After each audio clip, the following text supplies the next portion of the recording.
नमस्कार। आज बृहस्पतिवार विष्णु भगवान का दिन है। आज के दिन बृहस्पति जी की यह कथा सुनने से मनुष्य की सारी मनोकामनाएं पूर्ण होती हैं। आप सभी पे विष्णु भगवान की कृपा हमेशा बनी रहे। यह है बृहस्पति देव की पौराणिक कथा। भारतवर्ष में एक प्रतापी और दानी राजा राज्य करता था। वह नित्य गरीबों और ब्राह्मणों की सहायता करता था। यह बात उसकी रानी को अच्छी नहीं लगती थी। वह न ही गरीबों को दान देती थी और न ही भगवान की पूजन करती थी और राजा को भी दान देने से मना किया करती थी। एक दिन राजा शिकार खेलने वन को गए हुए थे तो रानी महल में अकेली थी। उसी समय बृहस्पति देव साधु वेश में राजा के महल में भिक्षा के लिए गए और भिक्षा मांगी। रानी ने भिक्षा देने से इनकार किया और कहा, हे साधु महाराज, मैं तो इस दान पुण्य से तंग आ गई हूँ। मेरा पति सारा धन लुटाते रहते हैं। मेरी इच्छा है कि हमारा धन नष्ट हो जाए और फिर न रहेगा बाँस न बजेगी बाँसुरी। साधु ने कहा, देवी तुम तो बड़ी विचित्र हो। धन संतान तो सभी चाहते हैं, पुत्र और लक्ष्मी तो पापी के घर भी होने चाहिए। यदि तुम्हारे पास अधिक धन है तो भूखों को भोजन दो, प्यासों के लिए प्याऊ बनवाओ, मुसाफिरों के लिए धर्मशालाएं खुलवाओ, जो निर्धन अपनी कुंवारी कन्याओं का विवाह नहीं कर सकते उनका विवाह करा दो। ऐसे और कई काम हैं जिसके करने से तुम्हारा यश लोक परलोक में फैलेगा। परंतु रानी पर उपदेश का कोई प्रभाव न पड़ा। वह बोली, महाराज आप मुझे कुछ न समझाएं।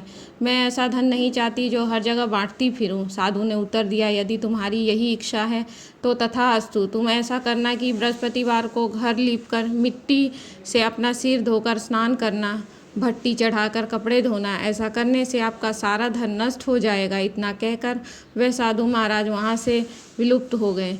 साधु के अनुसार कई बातों को पूरा करते हुए रानी को केवल 3 बृहस्पतिवार ही हुए थे कि उसकी समस्त धन संपत्ति नष्ट हो गई। भोजन के लिए राजा का परिवार तरसने लगा। तब एक दिन राजा ने रानी से बोला, हे रानी तुम यहीं रहो, मैं दूसरे देश को जाता हूँ, क्योंकि यहाँ पर सभी लोग मुझे जानते हैं, इसलिए मैं कोई छोटा कार्य नहीं कर सकता। ऐसा कहकर राजा परदेश चला गया। वहाँ वह जंगल से लकड़ी काट कर लाता और शहर में बेचता। इस तरह वह अपना जीवन व्यतीत करने लगा। इधर राजा के परदेश जाते ही रानी और दासी दुखी रहने लगे। एक बार जब रानी और दासी को 7 दिन तक बिना भोजन के रहना पड़ा तो रानी ने अपनी दासी से कहा, हे दासी, पास ही नगर में मेरी बहिना रहती है, वह बड़ी धनवान है, तू उसके पास जा और कुछ ले आ ताकि थोड़े बहुत दिन गुजर बसर हो जाए। दासी रानी की बहन के पास गई। उस दिन गुरुवार था और रानी की बहन उस समय बृहस्पतिवार व्रत की कथा सुन रही थी। दासी ने रानी की बहन को अपनी रानी का संदेश दिया, लेकिन रानी की बड़ी बहन ने कोई उत्तर नहीं दिया। जब दासी को रानी की बहन से कोई उत्तर नहीं मिला तो वह बहुत दुखी हुई और उसे क्रोध भी आया।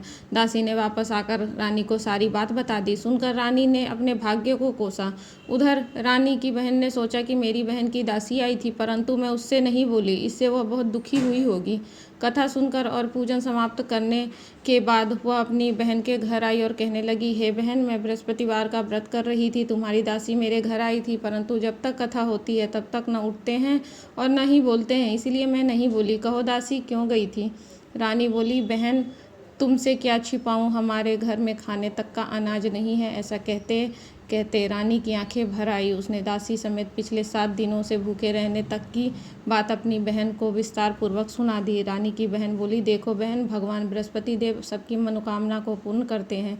देखो शायद तुम्हारे घर में अनाज रखा हो। पहले तो रानी को विश्वास नहीं हुआ, पर बहन के आग्रह करने पर उसने अपनी दासी को अंदर भेजा तो उसे सचमुच अनाज से भरा एक घड़ा मिल गया। यह देखकर दासी को बड़ी हैरानी हुई। दासी कहने लगी, हे रानी, जब हमको भोजन नहीं मिलता था तो हम व्रत ही करते थे, इसलिए क्यों न इनसे व्रत और कथा की विधि पूछ ली जाए ताकि हम भी व्रत कर सके। तब रानी ने अपनी बहन को बृहस्पतिवार व्रत के बारे में पूछा। उसकी बहन ने बताया, बृहस्पतिवार के व्रत में चने की दाल और मुनक्का से विष्णु भगवान का केले की जड़ में पूजन करें तथा दीपक जलाएं, व्रत कथा सुने और पीला भोजन ही करें। इससे बृहस्पति देव प्रसन्न होते हैं। व्रत और पूजन विधि बताकर रानी की बहन अपने घर लौट गई। 7 दिन के बाद जब गुरुवार आया तो रानी और दासी ने व्रत रखा। घुड़साल से जाकर चना और गुड़ लेकर आ गई। फिर उससे केले की जड़ तथा विष्णु भगवान का पूजन किया। अब पीला भोजन कहाँ से आए, इस बात को लेकर दोनों बहुत दुखी हुई। चूंकि उन्होंने व्रत रखा था इसीलिए बृहस्पति देव उनसे प्रसन्न थे, इसलिए वे एक साधारण व्यक्ति का रूप धारण कर 2 थालों में सुंदर पीला भोजन दासी को दे गए। भोजन पाकर दासी बहुत प्रसन्न हुई और फिर रानी के साथ मिलकर भोजन ग्रहण किया। उसके बाद वे सभी गुरुवार को व्रत और पूजन करने लगे। बृहस्पति देव भगवान की कृपा से उनके पास फिर से धन संपत्ति आ गई, परंतु रानी फिर से पहले की तरह आलस्य करने लगी। तब दासी बोली, देखो रानी, तुम पहले भी इस प्रकार आलस्य करती थी, तुम्हें धन रखने में कष्ट होता था, इस कारण सभी धन नष्ट हो गए, और अब जब भगवान बृहस्पति देव की कृपा से धन फिर से मिला है तो तुम फिर आलस्य कर रही हो। रानी को समझाते हुए दासी कहती है कि बड़ी मुसीबतों के बाद हमने यह धन पाया है, इसीलिए हमें दान पुण्य करना चाहिए, भूखे मनुष्य को भोजन कराना चाहिए और धन को शुभ कार्यों में खर्च करना चाहिए, जिससे तुम्हारे कुल का यश बढ़ेगा, स्वर्ग की प्राप्ति होगी और पितृ प्रसन्न होंगे। दासी की बात मानकर रानी अपना धन शुभ कार्यों में खर्च करने लगी, जिससे पूरे नगर में उसका यश फैल गया। एक दिन राजा दुखी होकर जंगल में एक पेड़ के नीचे आसन जमाकर बैठ गया। वह अपनी दशा को याद करके व्याकुल होने लगा। उस दिन बृहस्पतिवार का दिन था। एकाएक उसने देखा कि निर्जन वन में एक साधु प्रकट हुए हैं। वह साधु वेश में स्वयं बृहस्पति देव थे। लकड़हारे के सामने आकर बोले, हे लकड़हारे, तू इस सुनसान जंगल में किस चिंता में बैठा हुआ है। लकड़हारे ने दोनों हाथ जोड़कर प्रणाम किया और उत्तर दिया, महात्मा जी, आप सब कुछ जानते हैं, मैं क्या कहूँ। यह कहकर रोने लगा और साधु को अपनी आत्मकथा सुनाई। महात्मा जी ने कहा, तुम्हारी स्त्री ने बृहस्पति के दिन बृहस्पति भगवान का निरादर किया है, जिसके कारण रुष्ट होकर उन्होंने तुम्हारी यह दशा कर दी। अब तुम चिंता को दूर करके मेरे कहने पर चलो तो तुम्हारे सब कष्ट दूर हो जाएंगे और भगवान पहले से भी अधिक संपत्ति देंगे। तुम बृहस्पति के दिन कथा किया करो। 2 पैसे के चने मुनक्का लाकर उनका प्रसाद बनाओ और शुद्ध जल से लोटे में शक्कर मिलाकर अमृत तैयार करो। कथा के पश्चात अपने सारे परिवार और सुनने वाले प्रेमियों में अमृत व प्रसाद बांटकर आप भी ग्रहण करो। ऐसा करने से भगवान तुम्हारी सारी मनोकामनाएं पूर्ण करेंगे।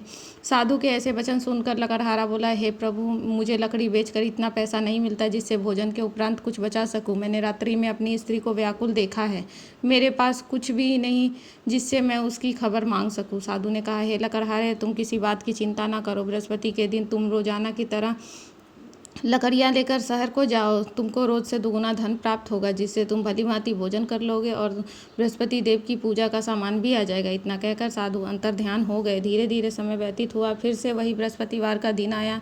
लकड़हारा जंगल से लकड़ी काट कर किसी शहर में बेचने गया। उसे उस दिन और दिनों से अधिक पैसा मिला। राजा ने चना गुड़ आदि लाकर गुरुवार का व्रत किया। उस दिन से उसके सभी क्लेश दूर हो गए, परंतु जब दोबारा गुरुवार का दिन आया तो बृहस्पतिवार का व्रत करना भूल गया। इस कारण बृहस्पति भगवान नाराज हो गए। उस दिन उस नगर के राजा में विशाल यज्ञ का आयोजन किया गया। शहर में यह घोषणा करा दी गई कि कोई भी मनुष्य अपने घर में भोजन न बनवाए, न ही आग जलावे। समस्त जनता मेरे यहाँ भोजन करने आवे। इस आज्ञा को जो न मानेगा उसे फांसी की सजा दी जाएगी। इस तरह की घोषणा संपूर्ण नगर में करवा दी गई। राजा के अनुसार शहर के सभी लोग भोजन करने गए, लेकिन लकड़हारा कुछ देर से पहुंचा, इसलिए राजा उसको अपने साथ घर लिवा ले आए और ले जाकर भोजन करा रहे थे तो रानी की दृष्टि उस खूंटी पर पड़ी जिस पर उनका हार लटका हुआ था। वह वहां पर दिखाई नहीं दिया। रानी ने निश्चय किया कि मेरा हार इस मनुष्य ने चुरा लिया है। उसी समय सिपाहियों को बुलवाकर उसको कारागार में डलवा दिया। जब लकड़हारा कारागार में पड़ गया और बहुत दुखी होकर विचार करने लगा कि न जाने कौन से पूर्व जन्म के कर्म से मुझे यह दुख प्राप्त हुआ है, और उसी साधु को याद करने लगा जो कि जंगल में मिले थे।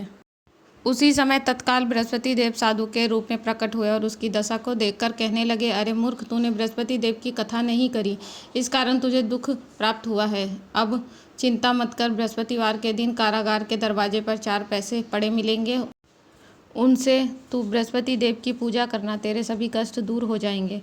बृहस्पति के दिन उसे 4 पैसे मिले। लकड़हारे ने कथा कही। उसी रात्रि को बृहस्पति देव ने उस नगर के राजा को स्वप्न में कहा, हे राजा, तुमने जिस आदमी को कारागार में बंद किया है वह निर्दोष है, वह राजा है, उसे छोड़ देना। रानी का हार उसी खूंटी पर लटका है। अगर तू ऐसा नहीं करेगा तो तेरे राज्य को नष्ट कर दूंगा। इस तरह रात्रि के स्वप्न को देखकर राजा प्रातःकाल उठा और खूंटी पर हार देखकर लकड़हारे को बुलाकर क्षमा मांगी तथा लकड़हारे को योग्य सुंदर वस्त्र आभूषण देकर विदा कर दिया। बृहस्पति देव की आज्ञा अनुसार लकड़हारा अपने नगर को चल दिया। राजा अब अपने नगर के निकट पहुंचा तो उसे बड़ा आश्चर्य हुआ। नगर में पहले से अधिक बाग, तालाब, कुएं तथा बहुत सी धर्मशालाएं, मंदिर आदि बन गई थी। राजा ने पूछा, यह किसका बाग है और धर्मशाला है? तब नगर के सब लोग कहने लगे कि यह सब रानी और बांदी के हैं। तो राजा को आश्चर्य हुआ और गुस्सा भी आया। जब रानी ने यह खबर सुनी कि राजा आ रहे हैं तो उन्होंने बांदी से कहा कि हे दासी, देख राजा हमको कितनी बुरी हालत में छोड़ गए थे। हमारी ऐसी हालत देखकर वह लौट न जाए, इसलिए तू दरवाजे पर खड़ी हो जा। आज्ञा अनुसार दासी दरवाजे पे खड़ी हो गई। राजा आए तो उन्हें अपने साथ लिवा ले आई। तब राजा ने क्रोध करके रानी से पूछा कि यह धन तुम्हें कैसे प्राप्त हुआ है? तब उन्होंने कहा, हमें यह सब धन बृहस्पति देव के इस व्रत के प्रभाव से मिला है। राजा ने निश्चय किया कि 7 रोज बाद तो सभी बृहस्पति देव का पूजन करते हैं, परंतु मैं प्रतिदिन में 3 बार कहानी का तथा रोज व्रत किया करूँगा। अब हर समय राजा के दुपट्टे में चने की दाल बंधी रहती थी और वह दिन में 3 बार कथा कहा करता था। इस तरह से वह अपना जीवन व्यतीत करने लगा। जिस तरह से राजा और रानी के सभी कष्ट दूर हो गए बृहस्पतिवार की व्रत करने से, उसी तरीके से जो कोई मनुष्य बृहस्पतिवार को भगवान विष्णु की पूजा अर्चना सच्चे भक्ति और भावना से करता है, उसके सारे कष्ट दूर हो जाते हैं और भगवान विष्णु की कृपा हमेशा बनी रहती है।